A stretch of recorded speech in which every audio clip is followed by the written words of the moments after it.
ఓం మహాగణాధిపతయే నమః. ఓం గురుభ్యో నమః. ఓం శ్రీమాత్రే నమః.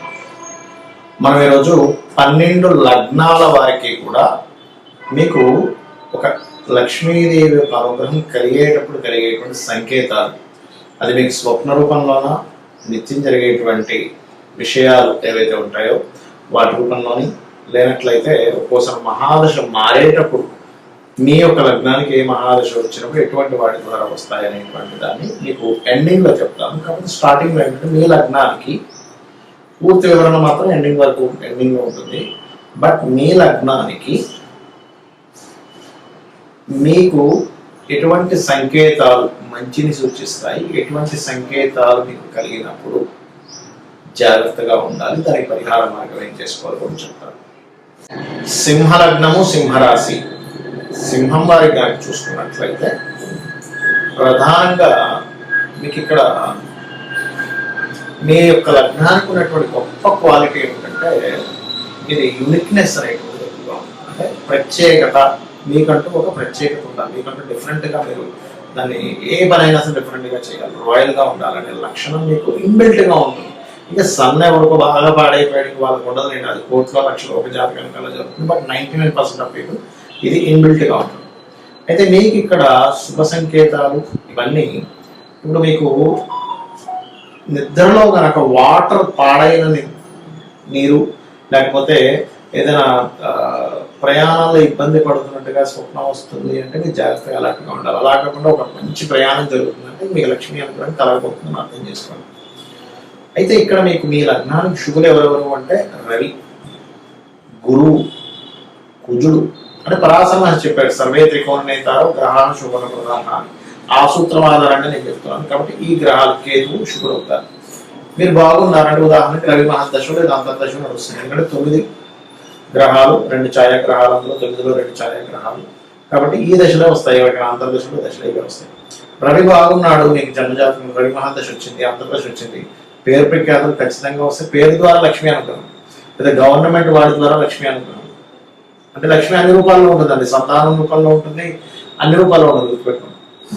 అలా కాదు, చంద్రుడు శుభుడు కాడు పాపుడు కాడు, ఇది 12th లార్డ్ అయినప్పటికీ కూడా బాగున్నాడు అనుకోండి మీ జన్మజాతకంలో, మీ లక్ష్మీ అనుగ్రహం ఇదే. ముఖ్యంగా మీరు జన్మించిన లగ్నం, అంటే మీరు ఏ లగ్నం గడిచేటప్పుడు మీ జన్మం జరిగిందో, మీ నక్షత్రం ఏంటో, ఇవేమీ తెలియకపోయినా సరే మీకు సంకేతాలు ఎలా తెలుస్తాయి. ఇట్స్ గుడ్ ఆర్ బ్యాడ్, గుర్తుపెట్టుకోండి. ఒకటి స్వప్న రూపంలో మనం ఇబ్బందుల్లో ఉన్నట్టుగా ఉంటే సంథింగ్ ఈజ్ గోయింగ్ రాంగ్. దీనికి ఏమీ టెన్షన్ పడాల్సిన అవసరం లేదు. గజేంద్ర మోక్ష ఘట్టం కనుక మీకు రాత్రి ఏదో దుస్వప్నం వచ్చింది, ఉదయం నిద్ర లేచిన వెంటనే కనుక గజేంద్ర మోక్షాన్ని తలుచుకున్నా, గజేంద్ర మోక్ష ఘట్టాన్ని విన్నా వెంటనే ఆ యొక్క దుస్వప్నానికి సంబంధించినటువంటిది ఏదైతే నెగిటివ్ ఉందో 100% తొలగిపోతుంది, అందులో ఎటువంటి సందేహం లేదు. ఇది పాయింట్ నెంబర్ 1. ఇక రెండవది ఏంటి అంటే మీకు ఒకసారి మహాదశలు మారుతుంటాయి. ఇప్పుడు వరకు రాహుదశ వచ్చిందండి, గురువు వచ్చిందండి అంటారు. గురు మహాదశ మీకు యోగించింది అనుకోండి, అద్భుతంగా ఉంటుంది. గురు మహాదశ యోగించలేదు అనుకోండి, దాని ద్వారా ఇబ్బంది వస్తుంది. అయితే ఇక్కడ మీకు పర్టికులర్గా ఏదైనా మహాదశ మారబోతున్నప్పుడు సిచ్యువేషన్స్ అన్నీ మారుతూ ఉంటాయి. అప్పుడు చాలా క్లియర్గా మీరు అర్థం చేసుకోవాల్సింది ఏంటంటే ఈ మహాదశ ఇక్కడ ఏదో ఇవ్వబోతుంది, అది స్వప్న రూపంలో చూపిస్తూ ఉంటుంది. దాని సిమ్టము మనం ఎక్కడికైనా వెళ్తూ ఉంటే పనులు ఆగుతూ ఉంటాయి, లేదా మీకు లక్ష్మీదేవి అనుగ్రహం ఉందనుకోండి, వెళ్ళిన ప్రతి పని అయిపోతూ ఉంటుంది. స్వప్నంలో కూడా అద్భుతమైన స్వప్నాలు వస్తూ ఉంటాయి. మీకు ఎప్పుడూ కలగనంత, ఇప్పుడు మీరు ఏదైనా ఒక అమ్మవారి ఆలయానికి వెళ్ళారనుకోండి, ఆ ఆలయానికి వెళ్తే మీకు కొంచెం స్పెషల్ ట్రీట్మెంట్, అక్కడ ఉన్న వాళ్ళు ఎవరో పరిచయం రాంగ్ సార్ మీరు తీసుకెళ్దాం మీకు చేయిస్తామని, ఇట్లాంటివన్నీ జరుగుతున్నాయంటే అమ్మవారి అనుగ్రహం ఉందని మీరు అర్థం చేసుకోవాలి. అలాగే ఒక్కొక్కసారి ఏం జరుగుతుందంటే మన మహాదశతో సంబంధం లేకుండా మనం ఉన్నటువంటి గృహంలో ఏదైనా వాస్తు దోషం ఏర్పడుతుంది. అంటే అలాగా నైరుతి, చాలా మందికి ఇవాళ రేపు నైరుతి బాల్కనీస్ ఉంటాయి, పెద్ద పెద్ద బాల్కనీస్ ఉంటాయి. నైరుతిలో ఎప్పుడు కూడా స్పేస్ ఎలిమెంట్ అనేది ఎక్కువగా ఉండకూడదు. ఎక్కువ స్పేస్ ఎలిమెంట్ అక్కడ ఉంటే ఏమవుతుందంటే మనల్ని రక్షించేటువంటి వ్యవస్థ 2 రకాలుగా ఉంటుంది. ఒకటి దేవత, రెండవది పితృదేవత. ఎక్కువ స్పేస్ ఎలిమెంట్ కనుక అక్కడ ఉంటాయి, అంటే పెద్ద పెద్ద కిటికీలు పెద్ద పెద్ద ఓపెన్ చేసేసి పెడితే కనుక ఏమవుతుందంటే పితృదేవత వ్యవస్థ ఏదైతే ఉందో అక్కడ వాళ్ళు మనల్ని సేవ్ చేసేటువంటి కనెక్టివిటీ కమ్యూనికేషన్ తగ్గుతుంది. అందుకే పూర్వకాలంలో నైరుతిలో చీకటి గదులు కట్టేవారు. ఎందుకు అంటే చీకటి గది ఉంటే అక్కడ పితృదేవత ఎనర్జీ బాగా పెరుగుతుంది, మనకి వాళ్ళ బ్లెస్సింగ్స్ లభిస్తాయి, దాని ద్వారా ఇబ్బంది ఉండదు అని. సరే, ఇప్పుడు అపార్ట్మెంట్ కల్చర్ కదండి, ఇప్పుడు ఎక్కడ చీకటి గదులు కట్టుకోవాలంటే నైరుతి బెడ్రూమ్ని వీలైనంత చీకటిగా ఉంచండి. ఈశాన్యము, తూర్పు, ఉత్తరం అంతా కూడా మంచి వెలుతురుగా ఉండాలి. ఇప్పుడు పెట్టుకోండి. దానికి మీరు గమనించవచ్చు, అలా చేస్తున్నప్పుడు ఉండేటువంటి ఫలితానికి, అలా చేయనప్పుడు ఉండేటువంటి ఫలితం మీరే కళ్ళలో చూస్తారు. అలాగే మరొక విషయం ఏంటంటే, ఇక్కడ మనకి లక్ష్మీ అనుగ్రహం దేవతా ఆరాధనతో పాటు పితృదేవత ఆరాధన వల్ల కూడా కలుగుతుంది. అది ఎలాగంటే, రోగం రాకపోవడం కూడా లక్ష్మీ అనుగ్రహమే. ఆకస్మికంగా ఇబ్బందులు పడుతున్నాము అంటే, దాని నుంచి బయటపడుతున్నామంటే కూడా లక్ష్మీ అనుగ్రహమే. అంటే ఇబ్బంది పడ్డా కూడా బయటపడగలుగుతున్నామంటే. కాబట్టి మీరు ఒకటే గుర్తుపెట్టుకోండి, కొన్ని సంకేతాలు అమ్మవారు మనకి స్వప్న రూపంలోని, అలాగే ఒక్కొక్కసారి మీరు బయలుదేరేటప్పుడు ఏదైనా ఒక సంఘటన, ఒక బ్యాడ్ న్యూస్ వింటాము, లేదా గుడ్ న్యూస్ వింటాము, ఇటువంటి వాటి రూపంలోని, మరియు ఏదైనా గృహంలో మార్పు చేయడం ద్వారా కూడా, అంటే అలాగా ఇంట్లో లక్ష్మీదేవి తిరగాలి అంటే ఏం చెప్తారు శాస్త్రాల్లో, ఇల్లు ఎప్పుడు కూడా గొడవలతో ఉండకూడదు. పాయింట్ 1. గొడవలు లేవు, అంత హ్యాపీగా ఉంటున్నాం, లక్ష్మీ అనుగ్రహం ఉంది. ఇంట్లో ఎక్కువగా మనకి చూడండి, ఒకసారి ఏమవుతుందంటే ఏవో చప్పుళ్ళు వినిపిస్తున్నట్టుగా అనిపిస్తూ ఉంటుంది. ఇంట్లో అందరూ అనారోగ్య పాలవుతూ ఉంటారు. అప్పుడు కూడా ఏదో something negative is going wrong. అది న్యాచురల్గా వాళ్ళకి హెల్త్ బాగాలేదు, దట్ ఈస్ డిఫరెంట్. అందరికీ అనారోగ్య పాలవుతున్నారు అంటే సంథింగ్ ఈజ్ గోయింగ్ రాంగ్ అనే విషయం మనం అర్థం చేసుకోవాలి. అలాంటప్పుడు ఏం చేయాలి? ఇంట్లో సింపుల్గా ఏం లేదు, మీరు మనకి గోమూత్రం ఉంటుంది, చక్కగా చల్లి కల్లుప్పు వాటర్లో వేసి కొంచెం పసుపు వీలైన గంధం కూడా కొద్దిగా వేసి 15 నిమిషాలు ఆ గోమూత్రం ఉన్న తర్వాత తీసేసేయండి. అలా 11 రోజులు చేయండి కంటిన్యూస్గా. అదేవిధంగా బయట ఒక గుమ్మడికాయ లాంటివి కట్టుకోండి. దీనివల్ల ఏమవుతుందంటే ఇంటికి ఉండేటువంటి నెగటివ్ ఎనర్జీ ఏదైనా పోతుంది. ఎందుకంటే మనం మహాదశ, అంతర్దశ, జాతచక్ర రీత్యా మాత్రమే కాకుండా మనం నివసించేటువంటి గృహం యొక్క ప్రభావం కూడా మన మీద ఉంటుంది. కాబట్టి ఇవి చేయడం ద్వారా మీకు ఖచ్చితంగా ఫైనాన్షియల్గా కానీ, ఆరోగ్యపరంగా కానీ లక్ష్మీ అనుగ్రహం కలగడం ద్వారా మీరు ఆనందంగా ఉంటారు. కన్యా లగ్నము, కన్యా రాశి.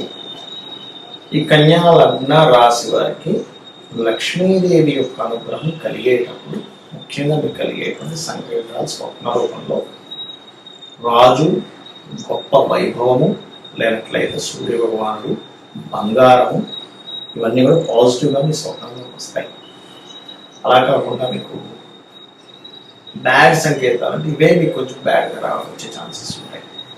కాకపోతే చీకటి, వెలుతురు లేకపోవడం ఇట్లాంటివి వస్తూ ఉంటాయి. అయితే ఇక్కడ ఏంటంటే మనకి కన్యా లగ్నం అనగానే లగ్నం ఉన్న గొప్ప శక్తి ఏమిటంటే మేనేజింగ్ క్వాలిటీస్ ఎక్కువగా ఉంటాయి. ఎటువంటి సిచ్యువేషన్ అయినా హ్యాండిల్ చేయగలిగేటువంటి బలం ఈ యొక్క కన్యా లగ్నానికి ఉంటుంది. అలాగే మరొక విషయం ఏంటంటే ఇక్కడ మీకు మీ లగ్నానికి శుభులు పాపులు ఉంటారు. ఈ శుభులు పాపులో మీ లగ్నానికి శుక్రుడు, బుధుడు, శని, రాహు శుభులు అవుతారు. అంటే ఈ మహాదశ వచ్చినప్పుడు ఖచ్చితంగా యోగిస్తుంది అంటారు. అర్థం కాదు, వీళ్ళు శుభులు అంటే మీ పక్షం ఉండేవాళ్ళు. రవి, చంద్ర, కేతు, కుజ, గురువు పాపులు అవుతారు. అంటే ఈ మహాదశ వచ్చినప్పుడు మీరు ఏమి పనికిరాకుండా పోతారని కాదు, వీళ్ళు ఎలా ఉన్నారనే దాని మీద మీ జాతకం ఆధారపడి ఉంటుంది. అంటే ఇప్పుడు ఇందాక నేను శుభులు అని చెప్పాను, లగ్నాధిపతి బుధ మహాదశ నడుస్తుంది, లేదా బుధుడు అంతర్దశ నడుస్తుంది. బాగున్నాడు బుధుడు, మంచి కండిషన్లో ఉన్నాడు. కెరియర్ రూపంలో లేదా అదే కెరియర్లో మార్కెటింగ్ వల్ల మీకు లక్ష్మీ అనుగ్రహం కలుగుతుంది. కాదండి నాకు శుక్రదశ నడుస్తుంది, శుక్రుడు 2వ స్థానాధిపతి కదా అంటే ధనాధిపతి. కానీ ఈ ధనాధిపతి తండ్రి రూపంలో ధనాన్ని ఇస్తాడా, తండ్రి రూపంలో వచ్చే ధనాన్ని పోగొడతాడా అనే దాని మీద ఆధారపడి ఉంటుంది. ఈ శుక్రుడు కనుక బాగున్నాడు, తండ్రి మీకు కొంత డబ్బులు ఇస్తారు, మీరు సంపాదిస్తారు, లగ్జరీ లైఫ్ అనుభవిస్తాడు. ఏది శుక్రుడు మహాదశ అంతర్దశ. అదే శుక్రుడు పాడేయడం సంకేతాలన్నీ అలాగే వస్తుంటాయి. డబ్బులు పోయినట్టు, లేకపోతే ఏదో పోగొట్టుకున్నట్టు స్వప్నాలు వస్తుంటాయి. అలాంటప్పుడు అమ్మవారి ఆరాధన చేయాలి. అలా కాకుండా చాలా మందికి అపోహ ఏంటంటే శని మహాదశ అందరికీ యోగించదు అనుకుంటారు. కాదు, శని మీకు శుభుడైతే శుభ ఫలితాలు ఇస్తాడు ఖచ్చితంగా. ఎలా ఇస్తాడో చెప్తాను చూడండి. శని మీకు బాగున్నాడు, పంచమ షష్ఠమాధిపతి. ఈ పంచమ షష్టమాధిపతి కనుక ధనానికి కనెక్టివిటీ వస్తే చిట్ ఫండ్స్ అప్పులు ఇవ్వడం ద్వారా బాగా సంపాదిస్తారు.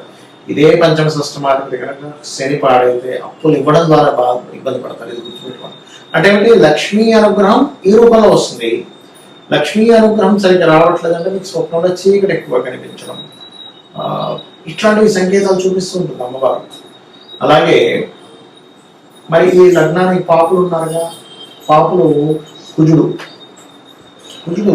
మహాదశ నడుస్తుంది. కుజుడు పాడేయడం అనుకోండి, ఈ అన్నదమ్ముల వల్ల అన్నదమ్ములకు మూలంగా మీరు ఆకస్మికంగా నష్టపోతుంటారు.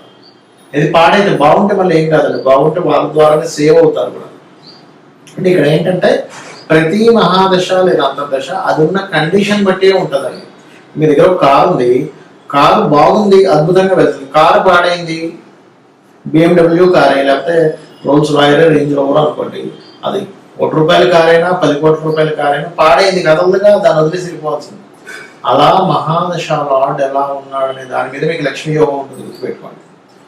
అలా ఏంటంటే కుజుడు వల్ల ఇది అంటే మీరు అప్పుడు ఏం చేయాలి, సుబ్రహ్మణ్య స్వామి ఆరాధన చేసుకోవాలి. గురు మహాదశ వచ్చింది బాలకుడు ఈ లగ్నానికి, అప్పుడు గురు మహాదశలో ఇబ్బంది పడుతున్నారు లేదా అంతర్దశలో ఇబ్బంది పడుతున్నారు. అప్పుడు ఏంటి, దేని వల్ల వస్తుంది ఇబ్బంది, పార్ట్నర్స్ మూలంగా లేకపోతే భూమి మూలంగా లేదా చదువుకునే చదువు వల్ల, అవి ఏంటి అనవసరంగా చదివాను అనే ఫీలింగ్ ఇస్తూ ఉంటాడు. ఏదో ఒక ప్రాపర్టీ వల్ల, కన్స్ట్రక్షన్ వల్ల, ఒక ఎడ్యుకేషన్ ఇన్స్టిట్యూట్ నడపడం వల్ల. కాబట్టి ఏంటి, అప్పుడు దత్తాత్రేయుడు ఆరాధన చేసుకోవాలి. అలాగే కేతు దశ వస్తుందండి, ఎక్కువ వైరాగ్యంలో తీసుకెళ్తూ ఉంటాడు, అప్పుడు గణపతిని ఆరాధించాలి. లేదంటే చంద్ర రఘుల యొక్క మహాదశలు అంతర్దశలను ఇబ్బంది పడుతున్నా అన్నప్పుడు సూర్య చంద్రులకే స్వయంగా చేసుకుంటూ నవగ్రహాల్లో గ్రహాల దగ్గర దీపారాధన చేసినట్లయితే బాగుంటుంది. దీంతో పాటు మీరు అమ్మవారి నామాల్లో ఓం అనాకలిత సాదృశ్య చుబుకశ్రీ విరాజితాయ నమః చేసుకోండి, అన్ని విధాలు బాగుంటుంది.